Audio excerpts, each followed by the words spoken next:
the Adam Blampied thing, I don't know if we want to talk about that, but he's fairly Yeah. famous in the wrestling world. No game. Well, you say he got no game, but he got the nudes, so I mean, But technically, I mean, I'm just saying. okay, that's we might not fair. want to. Yeah. We might not want to say that if we're going to talk about it on the podcast. Unless you want to lose all your women, all the women Fuck listeners. that. This is gonna be the cold open. Fuck that. I got no shame. I'm not endorsing what he did, but if we're looking at it from a standpoint of he got what he wanted, he got it. Just saying, he a dick for it, but he got it. I don't condone this cold open. Just FYI, whoever's hearing this. I do. There you go. I'm the face on this one. I'll say I'm face. Like hell you are. Oh, Hit my music! Sierra Hotel, India, Echo, Lima, Delta, Shield. You are now listening to the SMC Wrestling Podcast with your boys, the Smart, Caleb Baldwin, the Mark, Carl Irvin, and the Contrarian, Rance Morris. Believe in the pod. Hello and welcome to the SMC Wrestling Podcast. Today is Thursday, October 26, 2017. I am your smart Mark, Caleb Baldwin, joined today by my Mark and Contrarian. Carl, what's up? What's going on, Caleb? Rance, good to be back. As you guys know, I missed the last one. Hope it went over well. I don't know. But I'm back, and I'm ready to talk wrestling. It's been a long time since I've had a chance to talk wrestling, with you guys especially. So I'm ready to jump into it. Thanks for all the well wishes for those of you that didn't send them to me, fuckers. And that's funny. take it away, Rance. Oh, I want y'all to know that Carl almost got replaced. Yeah, so I was sitting out. I looked on Indeed.com and I sent out flyers for a new podcast host, but nobody wanted to take the job because it's me and Caleb, and I don't blame them. No benefit. Yeah. No benefit. What's going on, everybody? Yeah. Oh, stuff. Man, Carl, the show actually did go over pretty well because Meltzer actually rates these podcasts. And the past few episodes, he's given us 3 stars, and I'm like, okay, what's going on? And then I notice on this one, the one that Carl happens to miss, we actually got 6.5 stars. Damn. So we beat Kenny. Take that for what it's worth. Yeah. One. We didn't even do this in the Tokyo Dome. Wow. I was about to say, one, y'all had to have recorded this in the Tokyo Dome. and 2, he just gives you guys a better rating without me because he knows I think he's a hack. Well, hold on. So if that's the case, when we do our Wrestle Kingdom podcast, I am terrified as to what he's gonna give us then. We might get an 8. We might get an 8.25. Well, it depends. Who knows, man? Depends on if we bury Wrestle Kingdom or not, doesn't it? That's a good point because we might do that. I'm sorry. Let me fix that. Carl and I might do that. Yeah. Yeah. Yeah. I have proper respect for the Puro Riso, man. That's how I am. You sure do because you can say it correctly because I can't say this shit for nothing. Yeah. Let me show another one up. Los Ingobernables. Yeah, there we go. I got one for you. Oh, no, Carl. I got one for you. Okay. Viva la Raza! Yes, he knew. He knew what I was doing. There it is, folks. There it is. I knew. Every single week, man. Let's start this one off with the hot topic of the week in the WWE. Survivor Series is full-on brand warfare. We got champions against champions. We got 2 5-on-5 matches. The card is going to be very interesting. What do you guys think of this whole the concept in general, and what are your thoughts on that? Yeah, so I've been absent, so let me just jump in right off the bat, I guess. I think typically with Survivor Series you get your traditional 5-on-5s, but that was a lot of the times, for as long as it's been around, there's only been that one brand for the most part. So, excuse me.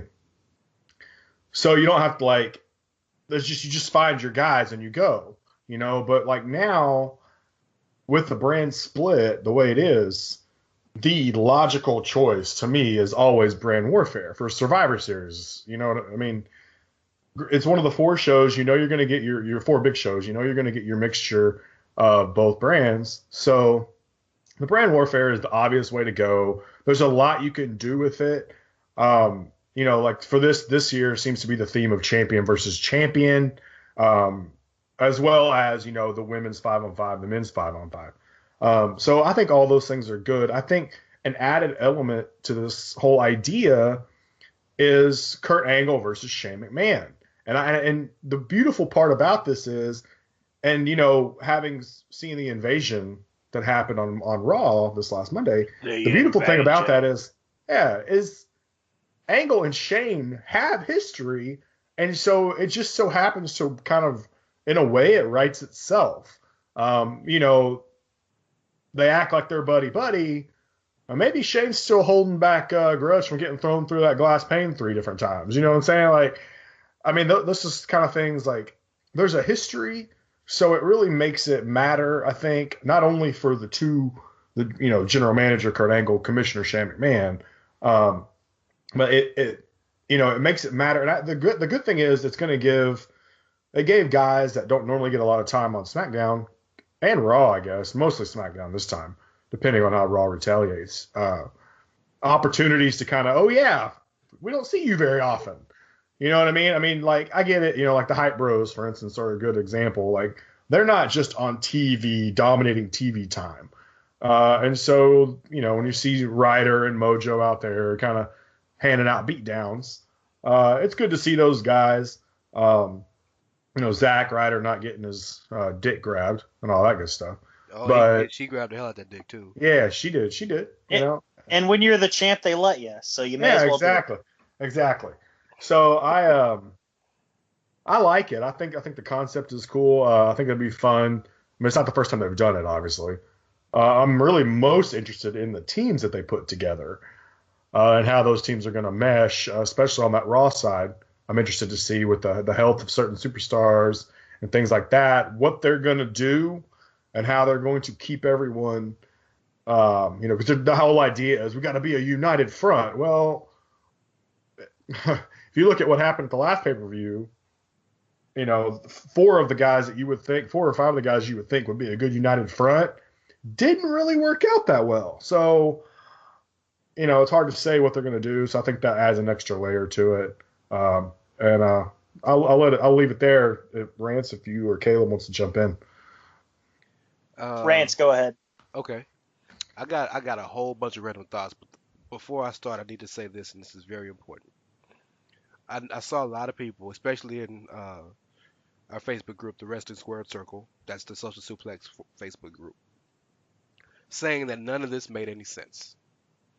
The invasion and Raw versus SmackDown and whatnot.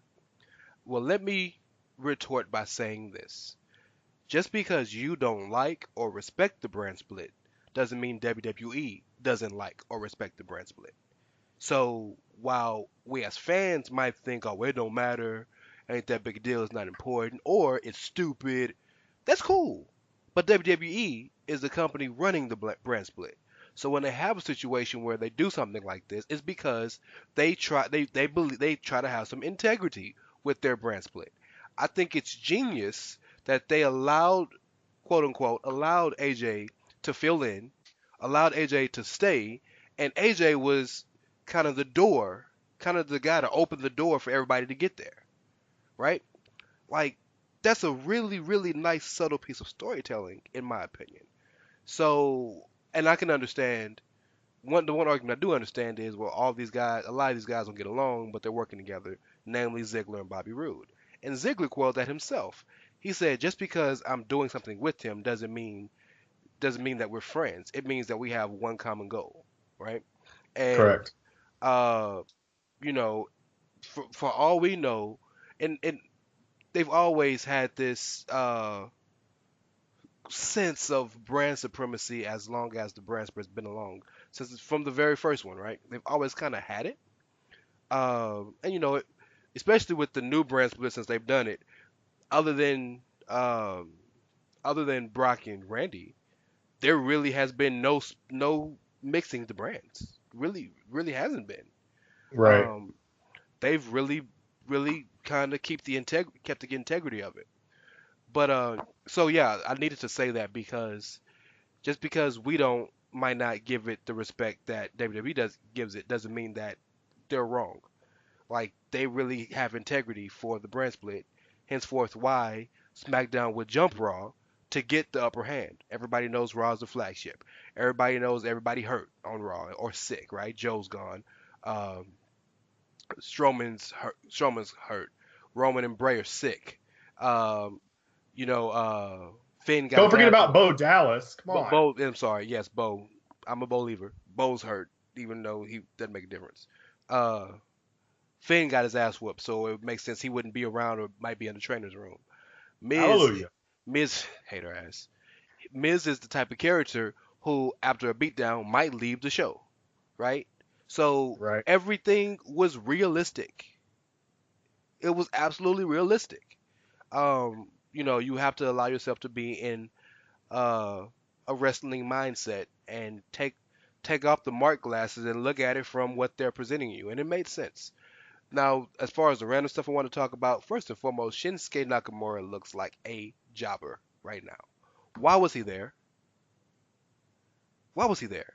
If you're not gonna have Orton, if you're not gonna have Zayn or Owens, which makes sense, those two wouldn't be there because they don't like Shane. That makes sense. But you know what I'm saying? Orton wasn't there. Uh, the Usos wasn't there for whatever reason. Maybe to protect the Shield Uso match that we all want to see. Sure. But and Charlotte and Naomi wasn't there, but that's another situation with the women's division. But why was Shinsuke there? He didn't do nothing. AJ makes sense being there because AJ was the guy to open the door. Why was Yeah. Shinsuke there? It's just a more added continuous making him look weak. Now I'm a Shinsuke fan, but I've been a big guy of saying out here saying that shit. A lot of the issues Shinsuke has are self-inflicted. Shinsuke doesn't look like he's motivated. Shinsuke doesn't look like he's willing to wrestle to give his all every match. He just seems like he's going through the motions. I don't know if uh, the positives of who he was in New Japan match the positives of WWE. Something Finn Balor has been very open about. Uh, talking about when he got to NXT and when he got to the main roster. Finn's been very open about that. Finn spoke of the fact that he wrestled for all those years before WWE, and he got there, and it was like he never knew how to wrestle because he didn't know the subtle things. It's cool about the in-ring, but he didn't know the camera cues. He didn't know about character work. He didn't know about any of that stuff, which Right. is where the money comes from. Shinsuke, I'm not gonna say he doesn't care about that, 'cause I'm sure he does, but he doesn't seem to be motivated for any of that stuff, right? And the thing about an attraction, the reason, for example, let's use Brock for example. The reason Brock isn't on Raw every Monday is the same reason Shinsuke shouldn't be on SmackDown every Tuesday. Because when you have an attraction, it gets old. I'm so sick of the music. I'm sick of the entrance. I'm sick of the whole package because I see it so much. And Right. he's not an enthralling enough figure right at this moment. Rich is gonna kill me for this. I get that. I'm not saying he's not an enthralling figure at all. I've watched his work in New Japan. I'm a fan. But at this very moment, he's not an enthralling enough figure enough to keep my interest. And I don't know how they switched to a Shinsuke conversation. I'm sorry. But yeah, those are my initial thoughts on the whole situation. Raw and SmackDown, I think, is genius because, like I said, there's no mixing of the brands throughout the year, other than the Rumble. So it's cool to give Survivor Series, which is kind of a dying medium anyway, as far as a show, since they're gonna build it back up and make it a big four and have all four shows that weekend. It's cool to give it a hook and give it a sense of importance, even if the matches are lackluster and we got heel versus heel damn near every match, which makes no sense. But I'm sure we'll talk about that too. Uh, but yeah, that's where I'm at. Okay, well, you had a lot to say there, man. And as far as I have a retort to your retort on the respect of the brand split, and Okay, I would retort say it. that, yeah, I'm gonna retort at you so hard. Um, Okay, anyway, I don't think the WWE respects or holds integrity to the brand split to the extent that you think that that is the case. For example, you have Corey Graves and Michael Cole at this point doing commentary on both shows. That's kind of, I mean, and these are small details. It does though. It No, does. it doesn't, because they're not signed to the Yes, show. it does. They're signed to the company. Never mind that your titles minus the Intercontinental and U.S. title look exactly the same. Again, small detail, What the hell are you but talking still, about? it's That got in nothing there. to do with the integrity of the brand split. It'd be different if they were the same title with the same color, but they're called the SmackDown Women's Champion, the Raw Women's. I am completely boggled by what the hell And you're talking about right now. the only difference between those two is the name and the color scheme. But that's it. Okay? These are not presented like different shows. They are presented like two shows from the same company. And while that is the case, and I'm not, hung up on this. I'm not, dying on this hill here. But, while, that is the case, the company like go to more effort to present them in a different fashion. That's for sure. But that's all I have to say on that front. But I do want to say I am very intrigued by the 5-on-5 for sure. I'm, intrigued to see, is Owens going to beat Nakamura? We know Zayn's not on the team. Is Owens going to be on the team? Are they going to be involved in that somehow? Also, there is a little bit of slight intrigue in it for me in the, and I know we're going to talk about this later, but I just kind of want to hit on it now. The Jinder and Brock thing, if they add a special ref, whoever that may be, whether it's The Rock or Stone Cold or the most sensible, the option that would make the most sense, which is John Cena. But my the two matches on that card I'm least interested in is the women's champions and the Intercontinental and U.S. champion, and you can mostly blame that on Baron Corbin and Natalya. But that's really all I've got on that one. But Carl, Rance, what else do you guys have? My mind is fucked right now. How so? I swear to God. Go ahead. You think the shows they don't respect the brand split because the fucking belts look the same? What the fuck? It's the same company. It is, I know, but still, they could go to more effort to differentiate these shows. That's all I'm saying. They should not go to more effort because it's the same fucking company. It's not like it's New Japan versus Ring of Honor. Those are different companies working together. This is the same company with two different shows. Well, I think before Rance is getting a little hot, pal. I'm about to lose my mind. I'm not even mad. I'm confused. I'm not mad. I'm just genuinely blown away. See, I would say this, and I'll kind of meet you both in the middle here. Okay, the reason why I think the titles themselves do show respect to the brand split is because yes, they do look the same, but I think the color scheme or however, I think that is unique in its own right. Like I wouldn't expect Raw or SmackDown, or for instance, I wouldn't expect SmackDown, which has the WWE Championship, to go back and pull the fucking Winged Eagle belt out and say this is why we're different, or even create a new design, because to me that's like, to me, it's such a small thing. The color is good enough because we identify Raw as the red brand. We identify SmackDown as the blue brand. So if the belts, for the women's especially, right? I mean, with the women's title, I think it's fine. You've got the white belt with the red plate, I guess. And then with the SmackDown, you've got the white with the blue. About the only thing that you can, and I guess what I would ask you is, Caleb, is what would you suggest? Yes. I mean, like, and I'm not trying to, because I mean, like you said, you're not hung up on it or anything, but what would you suggest? Because to me, just the splitting of the color is fine with me. Like, that's not an issue because they had to do something. And they're the same company. Right, and it's the same company, so you don't want to go so far as to like do you want to go so far as to put a belt that has the word Raw on it instead of WWE, He or do wants you to want to? make it WCW versus WWE, basically. I'm just curious. I'm just curious, like what you would suggest, because to me, like, you don't want to go that. You don't necessarily need to go that far to get your point across. I mean, to me, it's obvious. On Raw, they come out and they're all in their SmackDown Live shirts, and that is who they are. But I mean, I'm just trying to maybe wrap my head around it a little bit and try and ease Rance's mind, because I know I'll ask the questions in a way he won't ask them necessarily. Because I'm And I'm blown just curious. away. I I'm am just blown curious. Do you have any away. Do you have any suggestions, Caleb, that you would you might use I to? I don't like, and like I said, I'm not, gonna die on this hill either. But Right. that being said, like I could use just a little, just a tiny bit more effort, whether it's on the titles, on, more than just, oh, there's a different color on this belt. But again, I'm not dying on this hill.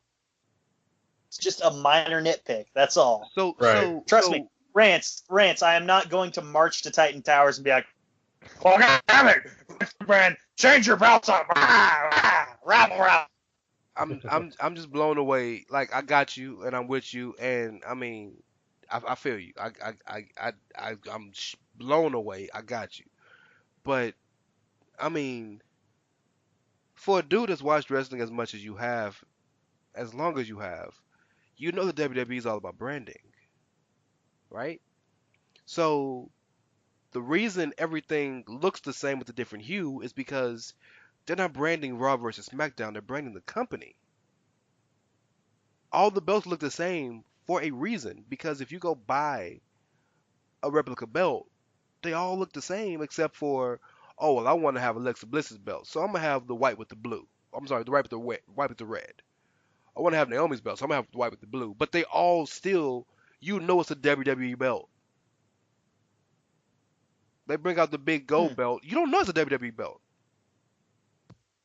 At least not from a kid perspective. Not from a We kid. would know, right? Well, We yeah, would know. yeah, we But would we know. have to, and that's a good point. I think you have to remember that WWE is also trying to sell shit.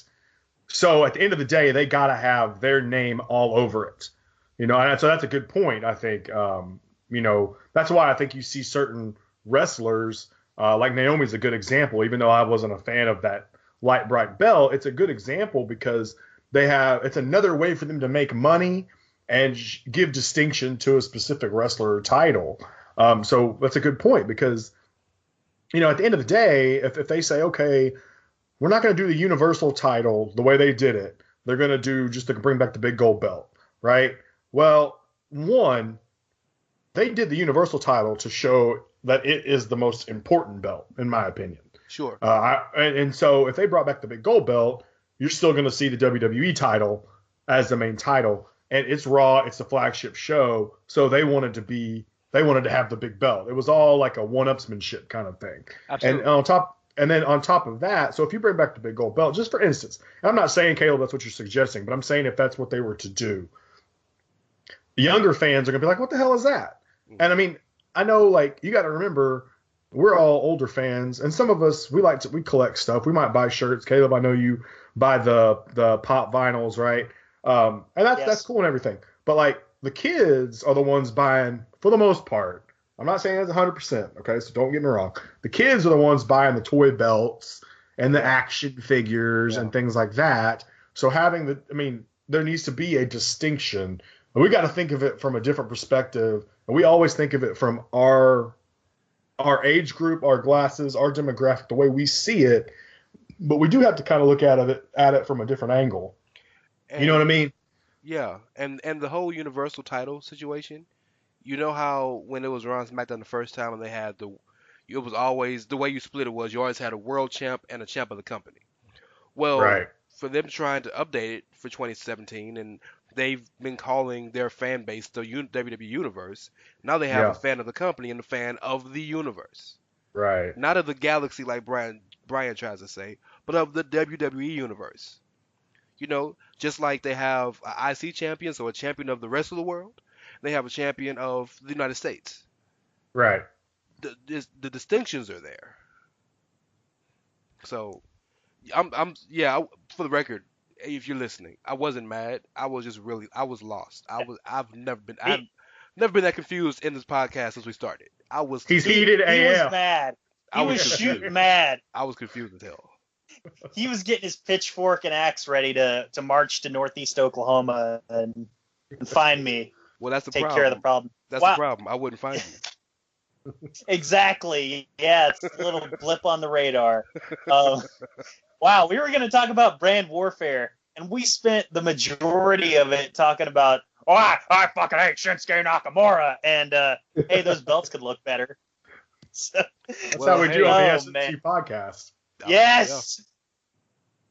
Tangents. Oh man. But for real though, like please, like I sincerely hope Rance's boy Ty Dillinger wins the belt from Corbin before Survivor Series. You Mostly not, because you not down with the Sin Cara thing? no, and I'm definitely not down with Baron Corbin. Oh, and by the way, there is no way Sin Cara is 198 pounds. That's Dookie. That is not true. But no, I mean, there's a story there for and it's just a Twitter feud between Miz and Dillinger, and I'd be down. Yeah, I would too. Not much of a feud when Miz is dragging his ass, in my opinion at least.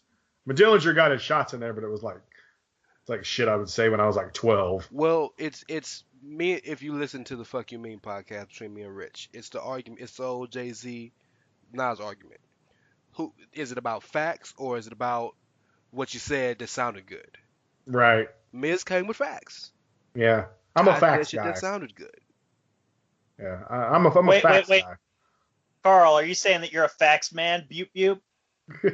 I'm a facts man. Bow, bow. All I know is I don't want any fake news. That's what I don't want. No fake Sad. news. Yeah. So, Wow. I guess What else were we gonna talk about, guys? We can talk about some more about these titles.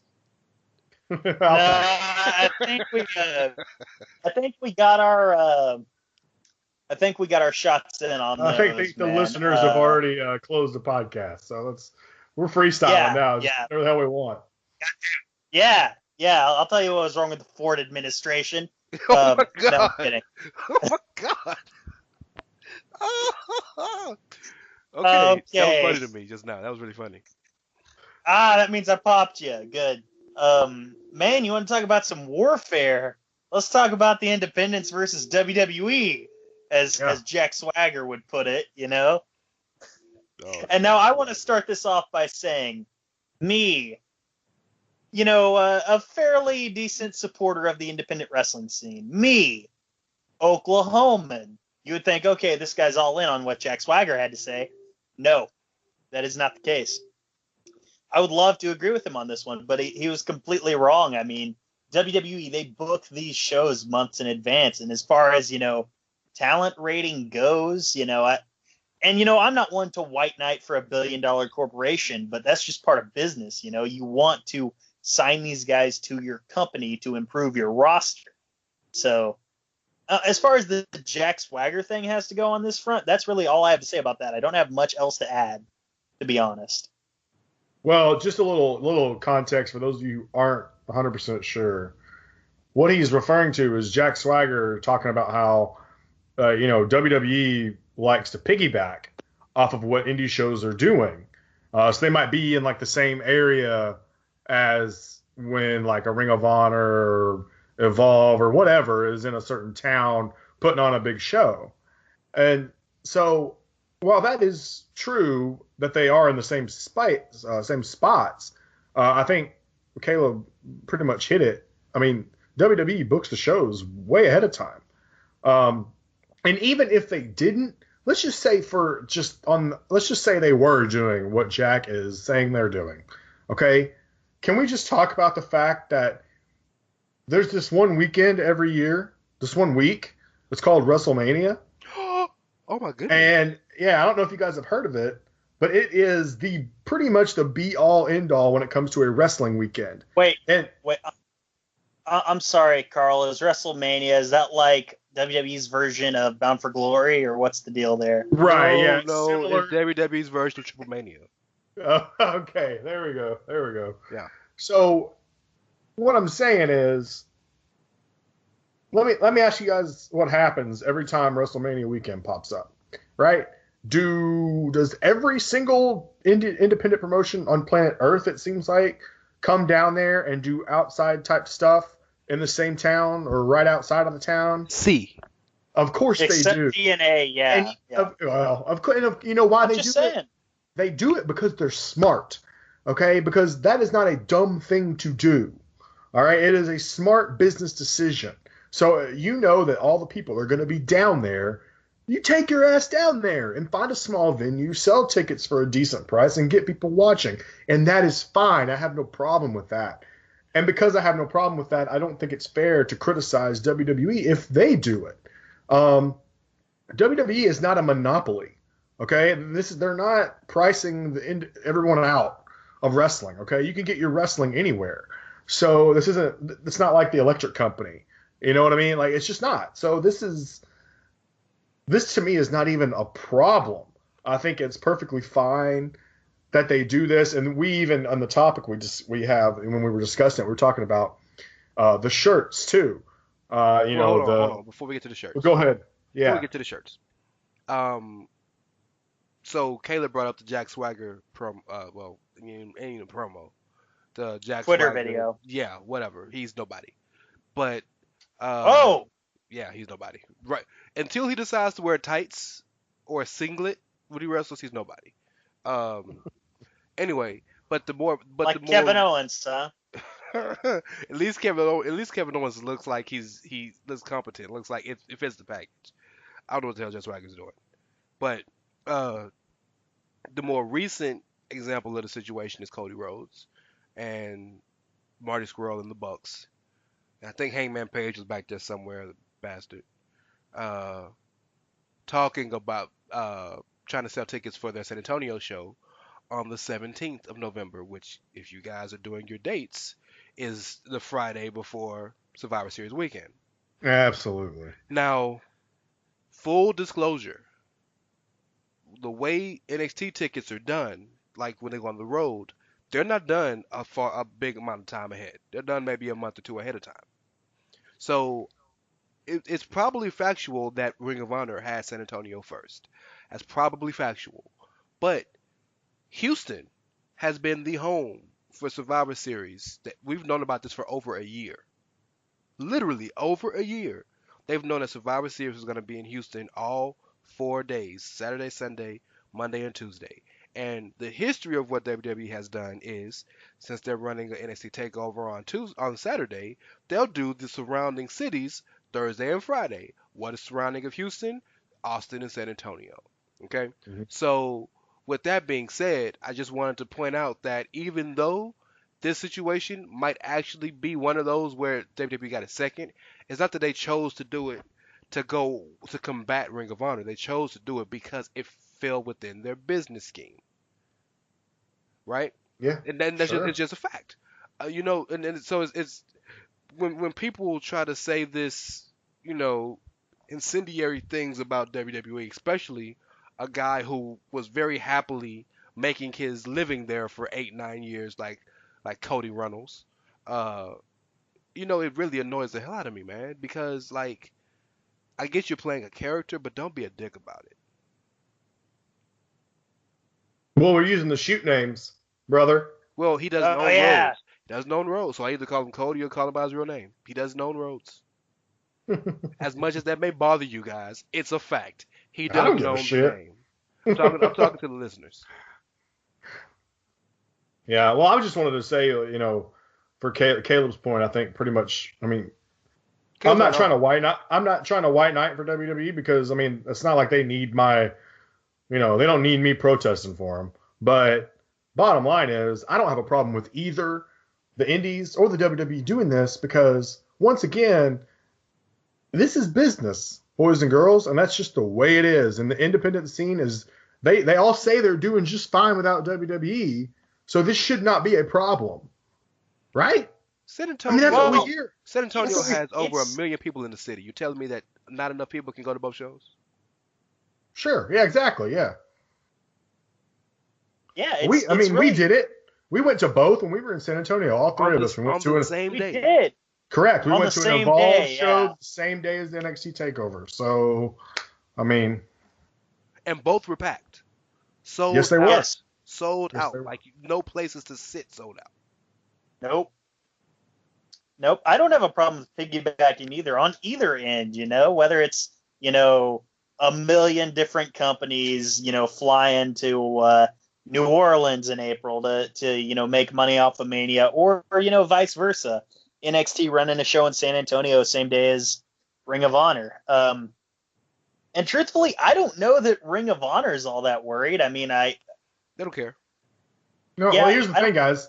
It's good for wrestling because it gives people options. Hmm. Especially on these big weekends. Not everybody can get. If you weren't able to spend $300 on a ticket to Survivor Series, let's say you didn't get in the first batch of people, tickets sold out, and now you're looking third party, and third party costs you $350, $400 to get a really awesome seat, and you don't want to pay that kind of money. Well, fuck. Especially if you live in Houston or if you live in San Antonio, now you can go spend $30 or $40 and go check out Ring of Honor, go check out Evolve. It gives people options. Well, You look know, at Yeah. look at the way it used to be every WrestleMania week until they changed before Takeover got put on the Saturdays. When because Hall of Fame was always a Saturday that weekend, right? right? Yeah. If you didn't want to go to the Hall of Fame, you would go to Supercard of Honor. Yes. And trust me, I'm not a huge indie guy. I'm becoming more so, honestly, with all respect, because of my brother Caleb. I'm becoming more of an indie watcher. I've always kept up with Ring of Honor, but they stack these Supercard of Honor shows, and they have two, one on Friday, one on Saturday. So that Yeah. was the alternative. If you don't want to go to the ring, if you don't want to go to the Hall of Fame, you go to that. And If here's you the can't get thing. in to take over, you go to that. Here's the thing. I mean, with the Hall of Fame, unless I'll be honest with you, I'm typically not a big fan of going to the Hall of Fame. Depends. Yeah. I've been before when they had WrestleMania in Houston, 25. Stone Cold Steve Austin got inducted, so I went to that. But I mean, typically, like I would skip a Hall of Fame for $50. What it costs, I think, maybe 75 now. I'm skipping that, and I'd rather go to a wrestling show like a Super Card of Honor type deal. Those things. I mean, like I said, it gives you a plethora of options, Yeah. and so that's why I don't have an issue with it. Because like as far as I know, if like WWE books a live event somewhere while Ring of Honor is doing a big show, I don't know how much a live event ticket usually runs, but I'm gonna guess it's probably gonna actually be less than maybe the big indie show is gonna run, or at least close to the same price. So if you can't get on the indie show, well now you can go check out the live event. I mean that's just to me there's just it's all about options, and I think all in all it's good for business both ways. The most expensive ticket for a WWE live event is $125. I sat in the second row of one Yeah, when they came to Houston about 2 years ago, and it's really, really inexpensive. That's right. the reason why more casuals go to those. That's the reason why more families go to those. And that's the reason why those are more fun, quite frankly. Right. Yeah. I like it. By the way, Yeah. before we move on, you were getting into, I stopped you and I apologize. I want to finish that. You were kind of getting into the point about the shirts, Carl. Yeah. Yeah. Yeah. I just wanted to say we were talking about because I initially was just thinking about the shows and I had forgotten. I think Rance brought it up with the shirts earlier that was it Joey Ryan Joey Ryan, who yeah. who tweeted out something about he was glad that the WWE was piggybacking, getting on the piggybacking train of the shirts because of the Bullet Club's the cease and desist. Well, no, not that one. To describe it to you, the Elite, back when the Elite was still a thing, since it's apparently not anymore, Right. they released a Bullet Club Elite long sleeve tee that had the Elite logo on the front, the word Young Bucks on one arm, the word Kenny Omega on the other arm, and the Bullet Club logo on the back. Well, the Right. Shield just released a shirt with the Shield logo in the front with all three fists with their logos on it. On one arm it says Lunatic Fringe. On another arm it says The Architect. On the back it has Roman Reigns logo. And if you were to just look at them side by side, it looks like WWE bit off the Bullet Club or the Elite Right. style. For the record, guys. Yeah. And so that to me is it's kind of another example. Like the Bullet Club probably doesn't. I would imagine. I don't know how like someone else might feel about it, but for the Bullet Club especially, I mean these dudes have made it to where they've got shirts in Hot Topic.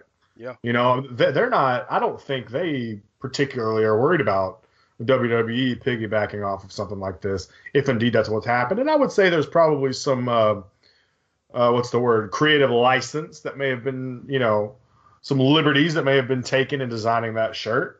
And that's, once again, if I'm going to criticize, if I'm not going to criticize the independent scene for piggybacking or the WWE for piggybacking, I'm going to take the same side when it comes to things like merchandise. Now, granted, if I was someone like maybe like a wrestler who's not as big of a name, I can't think of anybody specific, but on the independent scene, Jervis. and I had, sure, why not, Jervis Cottonbilly, and I had a shirt, right? And then a month later, some masked wrestler in the WWE comes out with a shirt that's similar. If I'm someone like Jervis, I might pounce on the opportunity to say, oh, hey, my shirt looks like theirs.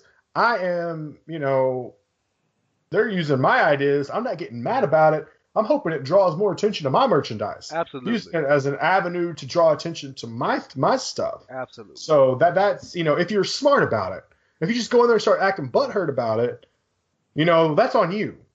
And what's funny about it is, and the Bullet Club didn't bring it up, so I don't know if they have a problem with it or not. Don't really care.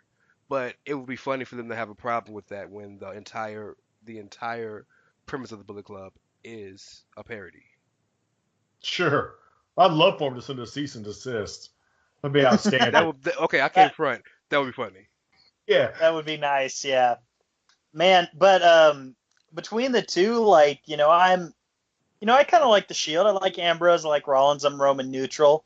I really like the Bullet Club, the Elite as well. The biggest reason, if I were to get either shirt, the reason I would get the Elite shirt is those fuckers at WWE Shop decided, hey, let's start charging $27.99 on our shirts now instead of $24. Oh shit!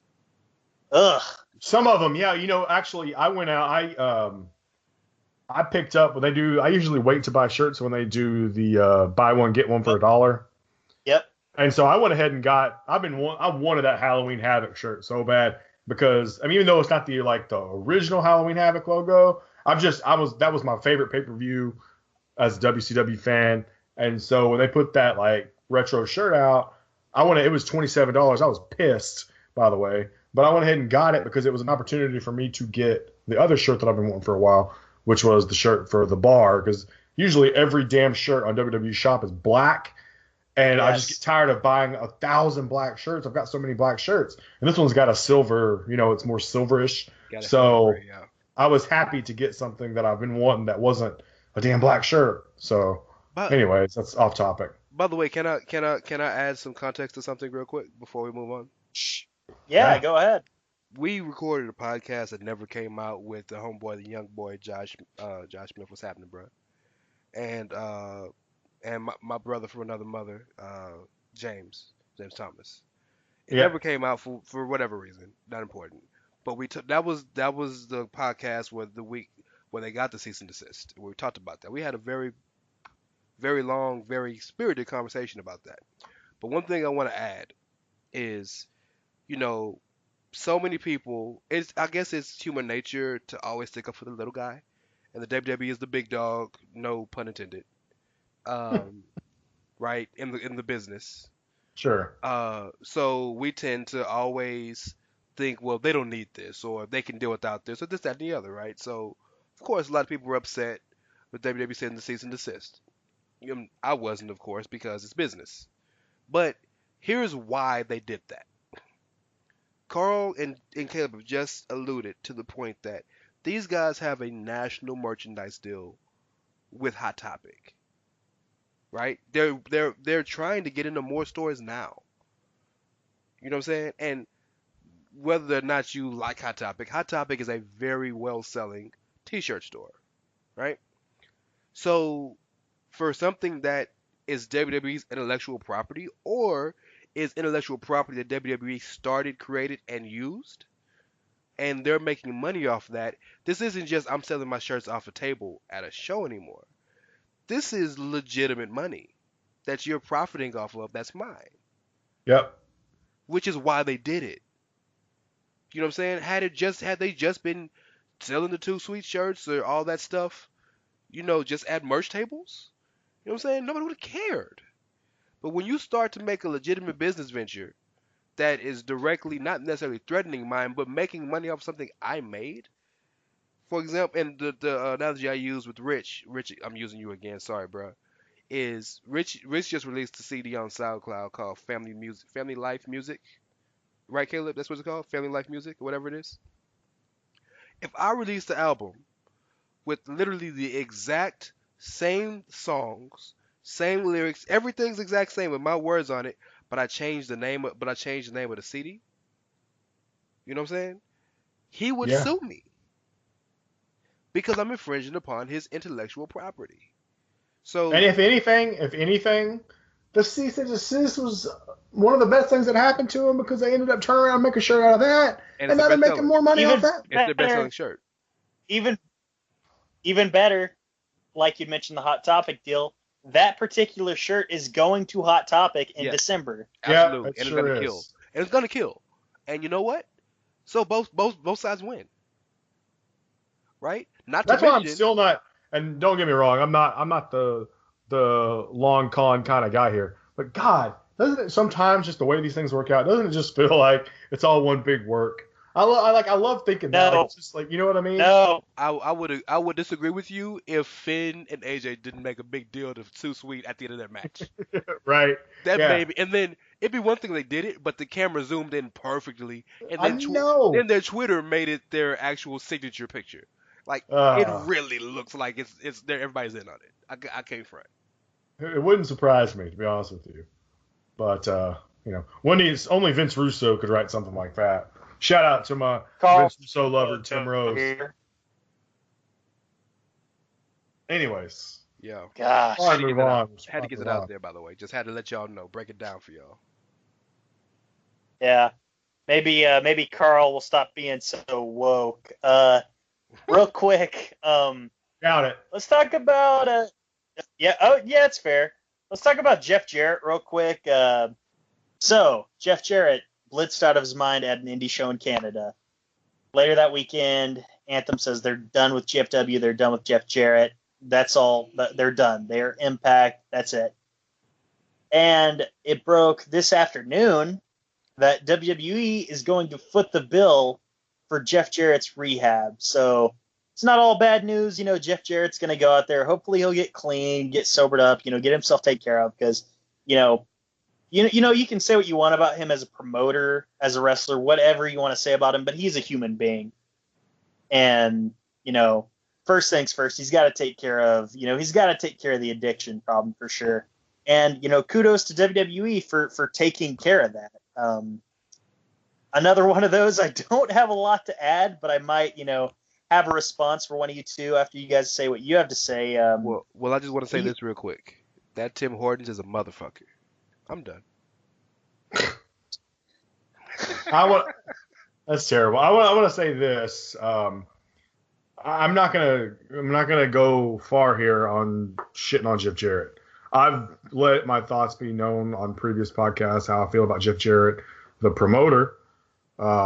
And this isn't about Jeff Jarrett, the promoter. This is about Jeff Jarrett, the person. And I will say, for anybody who knows me, y'all know my favorite wrestler of all time is Scott Hall. And Lord knows that man is not without his demons. He been in and out of rehab a multitude of times. And as Caleb said, at the end of the day, these guys are human beings. And I rooted for Scott Hall the same way I would root for Jake Roberts, the same way I would root for someone like Jeff Jarrett. Alcoholism is something that I take very seriously. It runs in my family. And this is a near and dear issue to me. And even though I don't think Jeff Jarrett is whatever as a promoter, I still think as a human being, we have to try to give a shit about him. So thank God, that Vince McMahon, WWE are doing what they do. You've worked for them before. They will help you out. And now it will be up to him if he wants to, combat this. And alcoholism is it's a disease, guys, and this is not it's not something you just wake up one day and say I don't have this anymore. You live with it forever. That's just the reality of it. So I would, encourage people not to bash on this guy to the point where it's like, oh, you made all this money. Why can't you do this or why can't you do that? No, that's not how this works. So not trying to get on my soapbox here, but that is just it's kind of the reality. So regardless of how you feel about Jeff Jarrett, we definitely want him to get the help he needs, and it looks like he's getting it. So God bless him. I'm not gonna bash him because he has an addiction. Because like you said, God bless him is real. A woman can help. I'm gonna bash him because TNA sucks. Right. Well, he's no longer with TNA, so TNA we'll let still that one. sucks with or without him. I am shocked it's still a company. That's the story here. They're still Well, a company. we said this before. I've told you before. There are certainties. Death, taxes, and TNA still being in business. They are the They are cockroach like of the rest of the they, division. they are. They are the cockroaches. If a nuclear holocaust takes out the Earth, Eli Drake will still be crawling around, ready to wrestle a match. The very first thing that's gonna happen in the new Earth is gonna be a TNA wrestling show. No, all joking aside, Jeff, man, get healthy. Everybody has a right to make a mistake or two, so we're not gonna judge you here. Just stop making shitty wrestling. Terrible. That fair? Hey, That fair? Yes. if you want to direct complaints about Impact, you direct them to Dutch Mantel, sir. Okay, He is the it still he, sucks. he is the responsible party at this point. And by the way, as someone who actually watches Impact, not like this guy above me in the Skype chat, One of it's 25 people been pretty all right. It's been pretty all right, man. I'm just saying. Oh boy, that Fake Chelsea news. Green, she's something. Chelsea Green should have already Carl, been in WWE. She was in WWE. She was on Tough Enough. Well, I she know. was. I know. She needs to be back Yeah. now. She had to leave, and whatever. But she should be there now. She's much deserving, and to be a breath of fresh air, considering some of the characters they have currently. But anyways, fuck all that. Let's move on. Most graduates of the Lance Storm Academy should be signed to WWE, in my opinion. Well, I the could big see three that. are there. The big three are there: Peyton, Tyler, and Emma. I didn't know Emma was Storm Academy, but that's She's something. Storm Academy, brother. Yes, sir. Okay, one more thing, like I personally would like to discuss very shortly. Ricochet, recently crowned PWG champion, is not taking indie bookings past January, so that's something. Maybe WWE bound, NXT bound, possibly. Well, so he's always said he wants to go to WWE, but since he finally got free of the Lucha Underground thing, he did say he wanted to rock with New Japan for a little bit. Because if I'm not mistaken, he's part of Taguchi, right? Caleb? I have no idea. He's been split up now, and no more. Like he doesn't have any Japan dates here either, from what I've been told. Oh, so basically you're telling me he's gonna be the new Cruiserweight champion. I was just about to say, man, took the wind out of my sails because you guys know all the outside stuff. But let's face it, he's gonna go to WWE, and because they can't stop their hard on for Finn Balor, they're gonna let Ricochet hang out in the cruiserweights when he could be 10 times what Finn Balor is. But that's okay. That's okay. I'm just gonna sip my tea and we'll move on. No Okay, big deal. but hold on. Hypothetically speaking, let's say this is what we're in October. Hypothetically speaking, next year, this time, the Cruiserweight division could have Andrade Almas, Tommaso Ciampa, Johnny Gargano, and Ricochet in it, among everybody else. Tell me that's not a good division. It's a good division. The Cruiserweight division's already good. But yeah, I It's don't. already got solid talent. Talent is irrelevant. None of them are stars. None of them are compelling characters. But Enzo, That's the reason Enzo strode the fuck into the division and got pushed because nobody was a compelling character. And you know what? As much as I love the guy, and I know Carl keeps a hard on for him all the time, never wasn't either. Well, I would argue Drew Gulak maybe. Drew Gulak If, is one of the few people. Yes, right now what he's doing is interesting, but this it's been a division for a year and a half, right? He's been doing this for Sure. like 2 months. right. I mean, you got to start somewhere. I just think that, like, even if you put all those guys in the cruiserweight division, I still am not 100% convinced. And it's not because of those guys necessarily. I'm not 100% convinced that it's going to just all of a sudden everyone's going to be like, you know what? 205 Live. Like, I still just don't. But Maybe why we'll are have to you wait and convinced see. when they did it for Enzo? Well, I mean, I don't know how. I haven't seen numbers on. I've seen YouTube view numbers, but I haven't seen numbers on increasing numbers. So I can't. I mean, if you have the stats, I don't on how many more people are now watching 205 Live because Enzo's there. I don't have the numbers, no. Right. I mean, I would say that there's probably been a bump, but I don't. Even with that being said, I don't know that. Even if you bring Gargano, however you fucking say his name, and Ciampa in there, are they as compelling as Enzo? I mean, they had a cool story in NXT, and they're cool, they're known, but I mean, even still, like, can they work a mic like Enzo can? Can they drop that? You know what I'm saying? To me, it goes back to the same things we talk about with some of these guys. As good as they are in ring, in the WWE landscape, you still gotta have that something special, that Right. extra something. You know what I mean? But there's not 5 guys in the company that can work the mic like Enzo, so that's another Sure. situation. But so maybe they can't work the mic like Enzo can, but they're compelling characters. Ricochet might not be the best talker in the world, and he's actually a decent talker if you let him talk. But Right. he's a compelling character. Cedric Alexander is my dude. I love him. Nothing about him is compelling, but what he does in the ring. Rich Swann has a great story, absolutely compelling. Nothing about him is interesting other than what he does in the ring. That's almost everybody on the roster. Tozawa, same thing. You know I hate Lucha. Grand Metalik can wrestle, but nothing about him. Nothing. Kalisto Yeah. is a waste of space.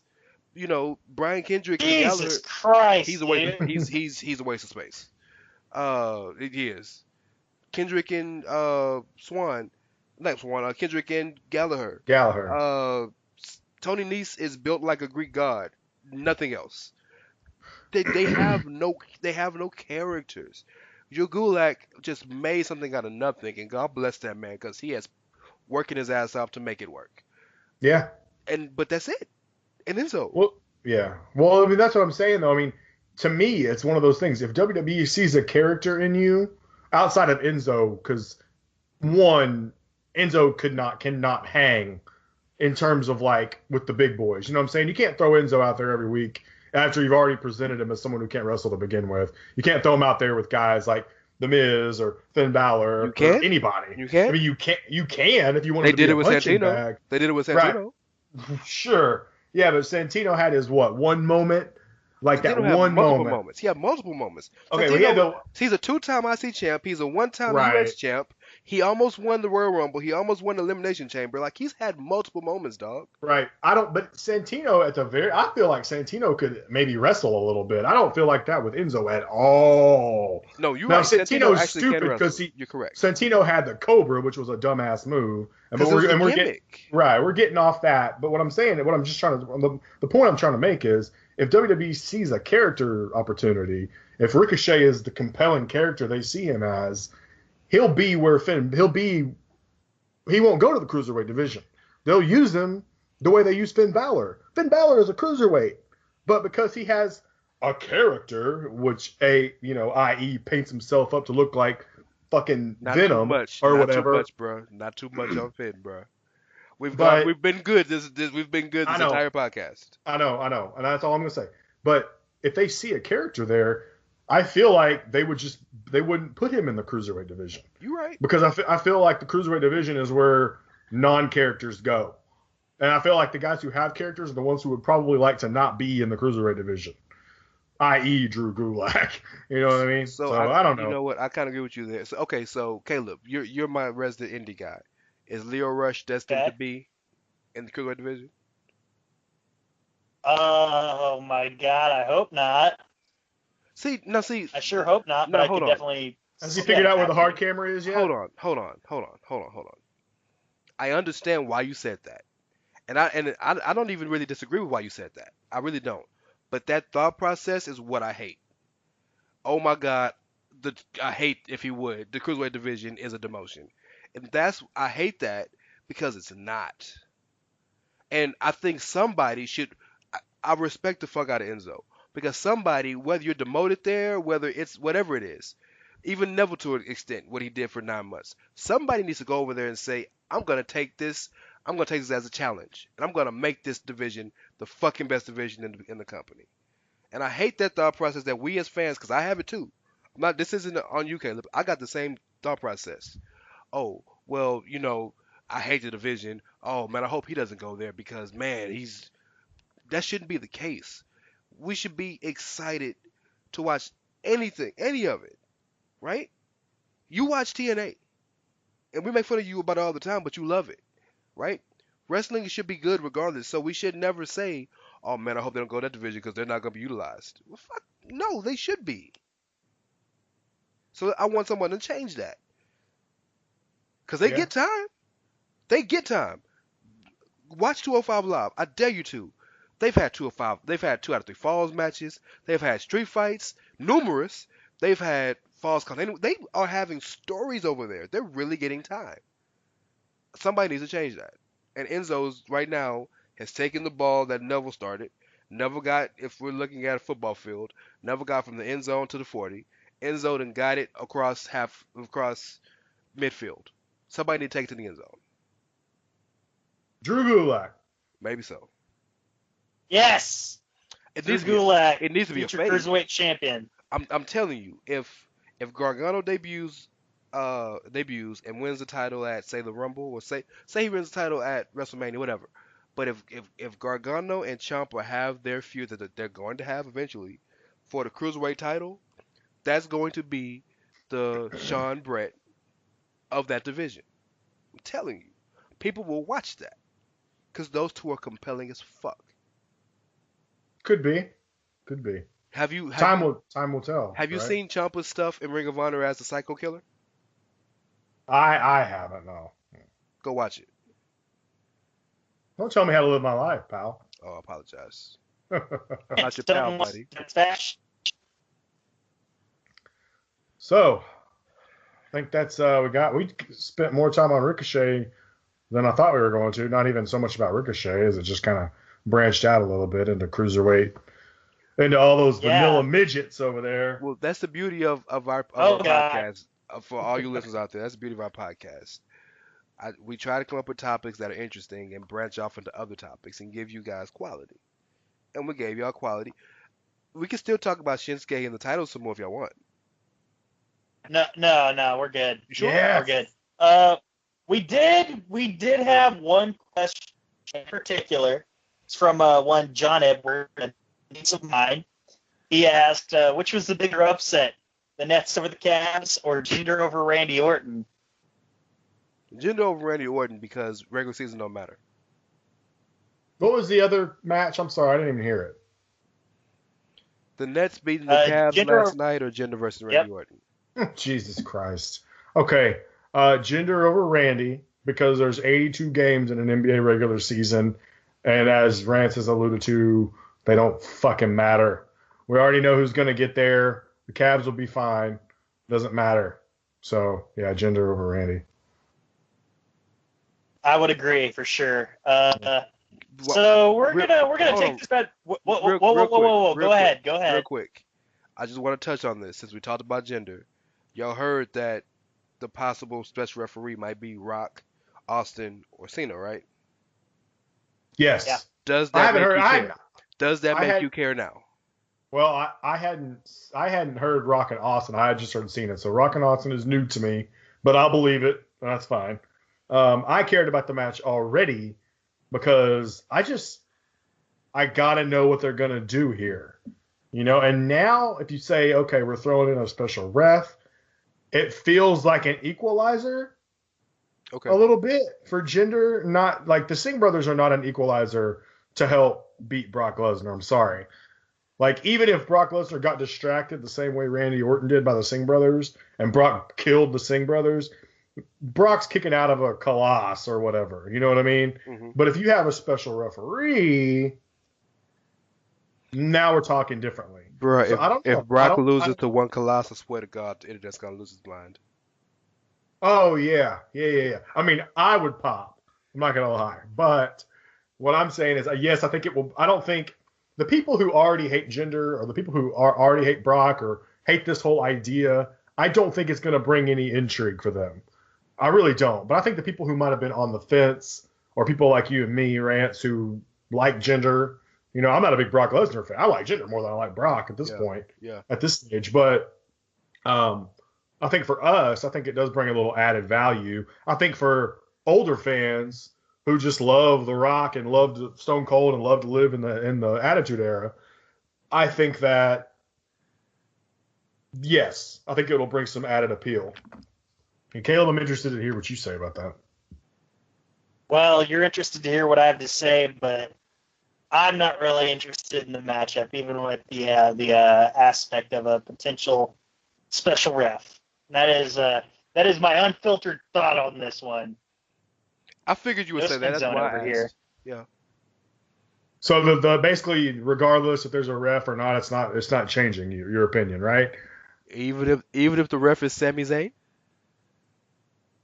Well,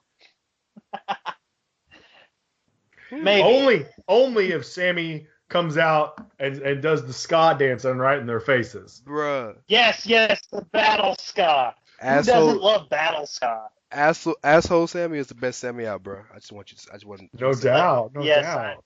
I agree. Yeah, Now, I Caleb, agree. were you But about to try and run us off, or were you about to jump on something else? I mean, I was gonna run us off, but if Okay. you guys got something else you want to talk about, go ahead. I got one more thing I want to touch on, and I only want to touch on it because Rance, you actually brought it up, and I only want to touch on it because I got some interesting responses when I was talking about it on Twitter earlier today, and that is the subscriber count for the WWE Network. I don't know if a lot of you have seen the graphic. I've got it up on my phone. Let's see if I can pull it up real quick. But one thing, right now, currently in Q4, it looks like the subscriber count from right around WrestleMania season has gone down a little bit. And however, over time, the trend has been upward. So this last WrestleMania season was the highest subscriber count they ever had.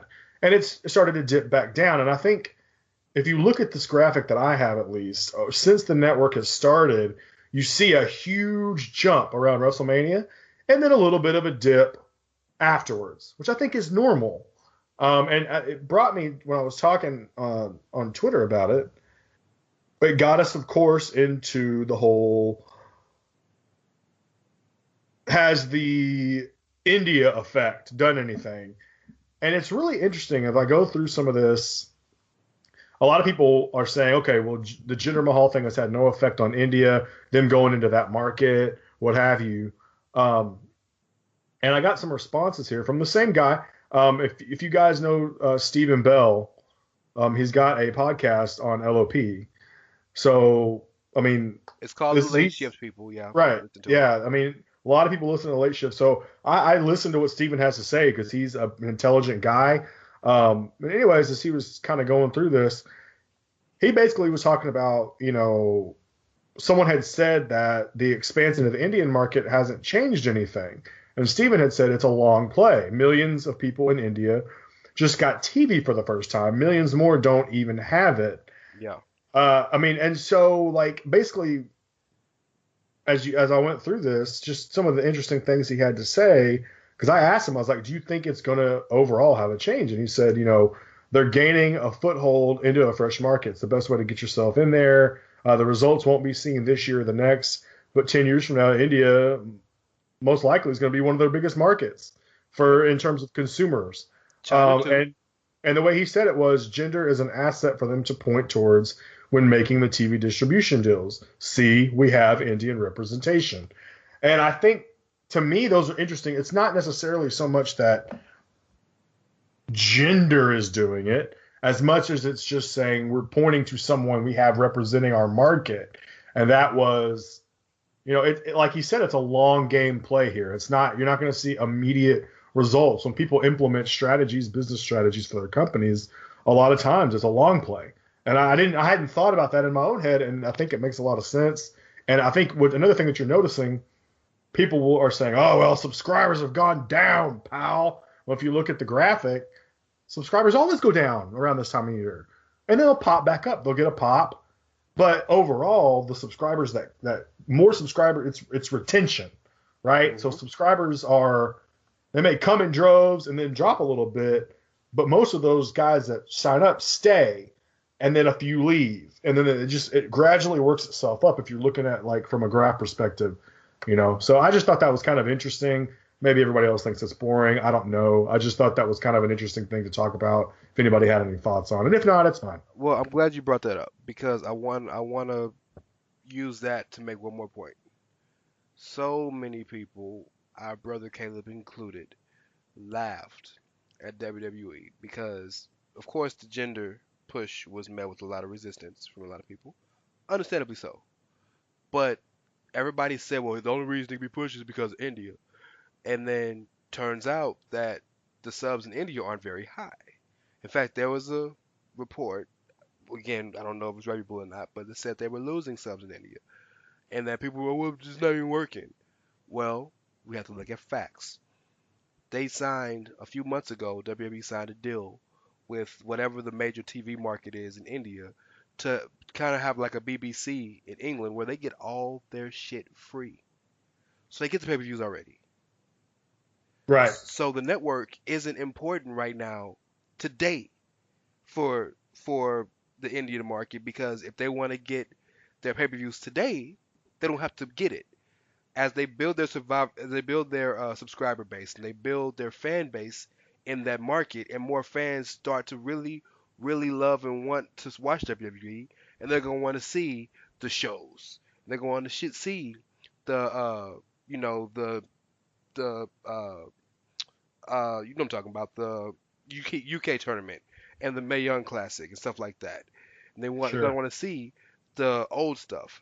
They're going to subscribe. So yes, it's a long game, and I understand we're a microwave society that needs to see results now, but it's a long game. 10 years from now, when maybe America's down on WWE, but China and India are killing, which is where the actual population of the world is. Half of the population in the world is between China and India, just about. Those two countries. You're right. Right? It's a long game. They're a business. They've been doing this way longer than we've been alive. They know what the fuck they're doing. Yeah. Yeah, you'd certainly hope so. I'm definitely curious to see, how things go with that India thing. To your point about there being a long game, I mean, that's part of, as you'd mentioned, that's business. That's wrestling as well, at least, any promising company has a long game plan. Like, for example, and, people have laughed about it, but, Billy Corgan's talking about, I have a 20-year plan for the NWA.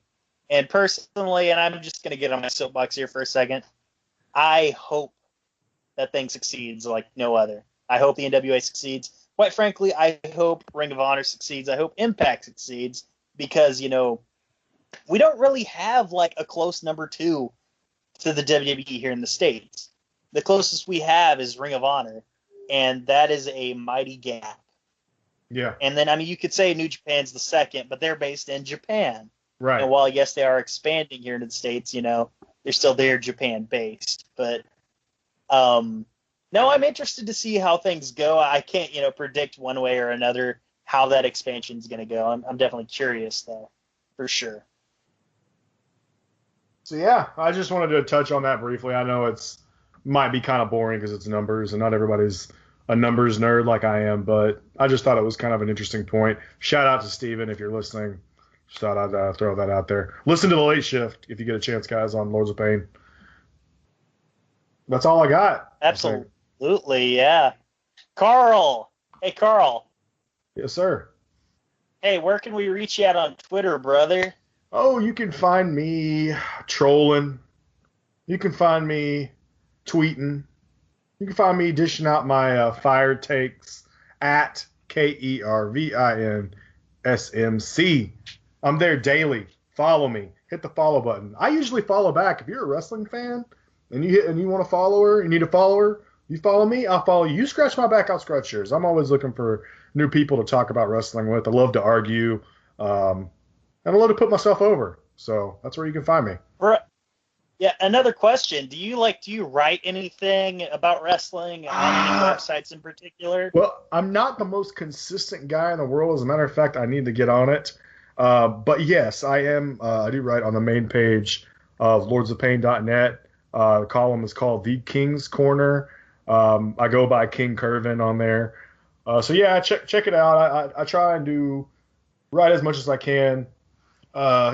Responsibilities and stuff make it hard sometimes, but usually you can find pay-per-view predictions, things like that up there. And most recent column actually was talking about Caleb's base lord, Sami Zayn. So get on there and check it out.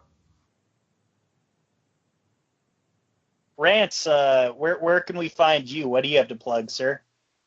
I don't got nothing. I'm just a man.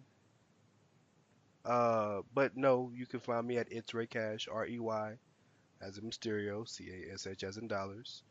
Believe it or not, I might drop a column in the next couple of weeks. I have not written in a very long time, but it's a lot I want to talk about. So if I do drop said column, find me in the Lords of Pain columns forum under the name Ray Cash. Yeah, do that. Yeah, and I will put you over if you put a column out. I'll make sure. Well, you better put me over because if you guys don't know, Carl and I are actually a tag team in this writing Yeah, thing, and Carl doesn't want to write with me anymore. He that's he not kicked true. me to the curb. I did not. I barely write for myself. So We're gonna get Caleb Brighton, by the way. It's gonna happen. I one promise. of these no, days. no, you are not. I am an audio guy, not a writer. But yeah, you can find those at what's it now? Lordsofpain.tv. Is that it? That's the forums. I'm not special enough to be on the main page anymore. I was once, but lordsofpain.tv is where you can get to the forums. So you don't have to sign up to read the columns, but sign up. Be a part of the community. It's a cool place down there. Lordsofpain.net is the main page, and you can find my boy at King Curvin. That's right.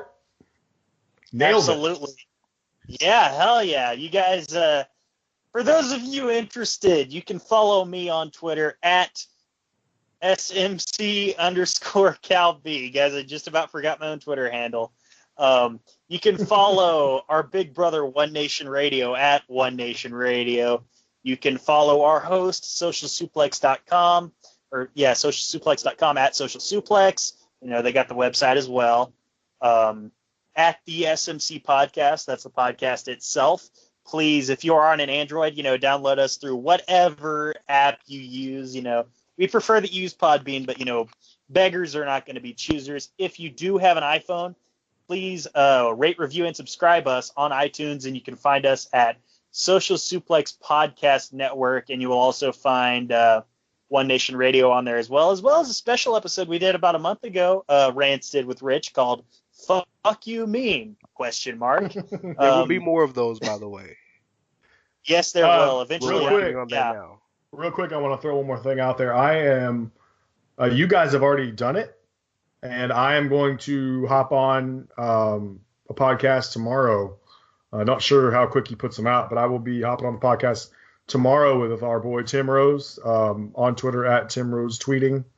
I'm gonna hop on there for a little bit, and we're gonna talk. So be on the lookout for that. I'll make sure and put that over as well. You'll see it on Twitter.